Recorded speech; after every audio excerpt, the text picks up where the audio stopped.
Net দুনিয়ায় প্রায় viral বলতে গেলে এই চুষি পিঠার রেসিপিটা। তো দেরি না করে আমিও বানিয়ে ফেললাম। বানাতে একটু ভয় করছিল ঠিকই, কিন্তু চিন্তা কি, ওই যে ইউটিউব আছে, তো আমিও ইউটিউব দেখে দেখে এই চুষিগুলো আগে থেকেই বানিয়ে রেখেছিলাম, কেননা একেবারে এত চুষি বানানো কিন্তু সম্ভব নয়। তাই দেখো, দুধ ফুটিয়ে ঘন করেই চুষিগুলো দিয়ে দিলাম।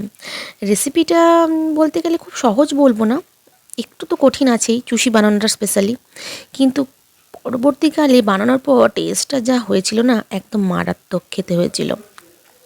তাই আমার এই শর্ট রেসিপিটা যদি তোমাদের ভালো লেগে থাকে, অবশ্যই তোমরা বাড়িতে ট্রাই করবে, আর আমাকে কমেন্ট করে একদম জানাতে ভুলবে না। দেখছো তো দুধটা কেমন একদম ঘন ঘন মাখো মাখো হয়ে এসছে, আর খেতেও নিশ্চয়ই সেমনি টেস্ট হবে। আজকের রেসিপিটা এই পর্যন্তই। অন্য কোনো রেসিপি দেখতে হলে আমার চ্যানেলটা সাবস্ক্রাইব করে দিও। টাটা।